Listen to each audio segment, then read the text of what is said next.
What's going on, YouTube? Welcome back to another episode of Double Dribble and another episode of our 2022 NBA Draft videos. In today's video, we're going to be talking about the top 5 power forwards in this year's NBA Draft. There's a lot of really solid players. I just want to start off by saying that this is my personal top 5, or the top 5 best players from this position in my opinion. I want to hear from all you guys, your thoughts, your opinions on what the order should be, if anybody else should be in here. So make sure you all leave that down below, and let's go ahead and look at who's number 1.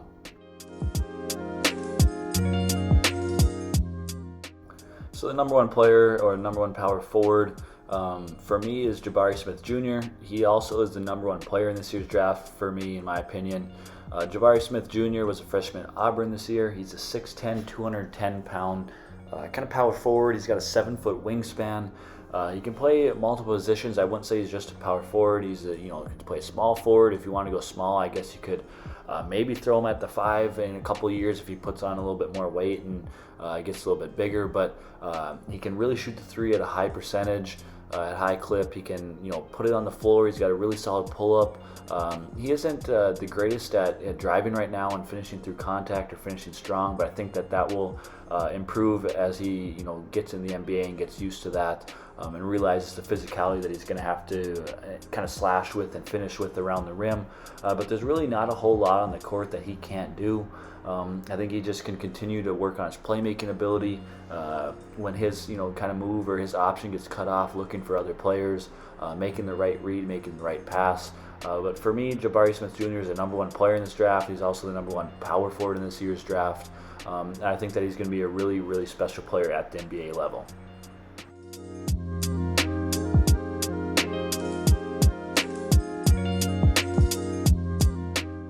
So in my opinion, Keegan Murray is the number 2 power forward in this year's draft. I think that he is the most NBA ready, but I also think that he has a ton of potential in his game. That is partly why I think that is why I have him over Paolo Banchero. I think that he's got just a little bit more potential. He's got a lot of higher ceiling than Paolo Banchero has. I think that Paolo will be really solid at the NBA, but Keegan Murray can develop into an offensive juggernaut. I mean, at 6'8", 215 pounds, he's got a really solid handle that could obviously improve a little bit, but he can put the ball on the floor. He shoots the ball at a high rate and a high clip. He's just a big body. He can post up smaller players.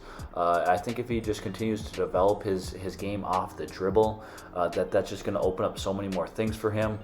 He was one of the reasons why Iowa won the Big Ten. Unfortunately, they lost in the first round, but he knows how to win. He really kind of put Iowa on his back this year, and really helped them, like I said, win the Big Ten tournament. And I think that Keegan Murray is just going to be just a really solid player at the NBA level, even be a superstar after a couple of years if he continues to develop his game off the dribble.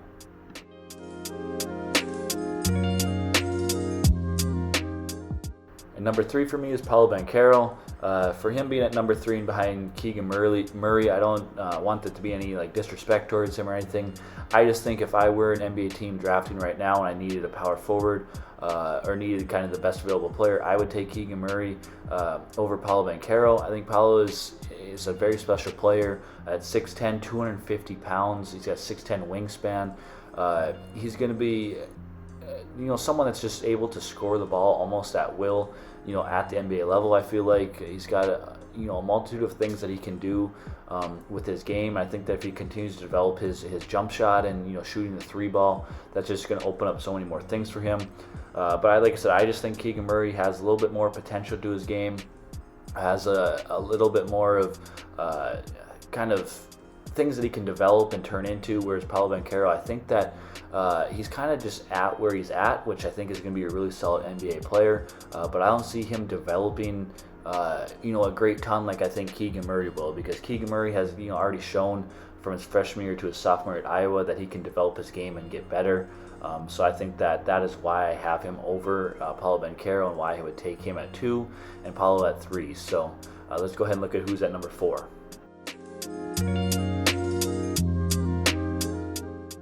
So number 4 for me is Nikola Jovic. He is, I think, going to be a really special player at the NBA level if he turns out or develops how I think I think he can, and how a lot of people, other people think he can. So he's 6'10". He's a huge wing player. He's got a 7-foot wingspan. He can shoot the ball at a high clip. He's got a really smooth looking jump shot. He can also post up and score in the post if he's got smaller players on him. But at 6'11", he can shoot over anybody. He shoots at a high percentage. Shoots it really well. Like I said, his jump shot's extremely smooth, and he just moves pretty smooth for someone at 6'11". That allows him to do a lot of different things on the offense side of the ball. I think he'll be able to guard a multitude of positions on the defensive side of the ball. He's also can really pass the ball for a big guy. He throws a lot of dimes. Watching his highlights in his games, he's throwing dimes. If he can continue to develop his game off the dribble, work on his lateral quickness, his kind of foot speed. He sometimes kind of has almost concrete feet a little bit, but I think that he'll be really special at the NBA level, and can continue to develop. And in a couple of years of developing and getting used to the NBA, he could be special. So number 5 for me is Jeremy Sochan. He's from Baylor, was a freshman this year. He is a 6'9", 230-pound, very versatile, kind of power forward, maybe even small forward type of player. He just hasn't, really shown his full offensive game at Baylor. He started to really pick it up towards the end of the year when he had a lot of injuries, and he was, asked to do more offensively. But if he can really develop his, offensive side of the game, develop his jump shot, I think that he could be a very solid player, and a type of player that kind of complements another solid big guy. Right now, it's projected to be drafted by the Thunder, and if the Thunder also take Chet Holmgren, I think Chet and Jeremy Sochan at the 5 and the 4 would be really, a really good thing for the Thunder, and something that they could develop over the next couple of years, build some chemistry, and it could be a problem in years to come. But Jeremy is a really solid defender. Can guard a lot of positions at the defensive side of the floor, and is, like I said, extremely raw offensively. Hasn't really showed his full potential offensively. I think he just needs to really work on his jump shot, get that solid, and then he's extremely gifted at slashing and finishing at the hoop. So that is my top 5 power forwards in this year's NBA draft. Go ahead and leave in the comment section down below your thoughts on my top 5. Is there anybody else that you'd put in here, and who would you put them over, or who would you take out of this top 5? Leave that all in the comment section down below. As always, make sure to hit the like button on this video. Hit the subscribe button, share this video with your friends, and we'll see you guys in the next one. Peace.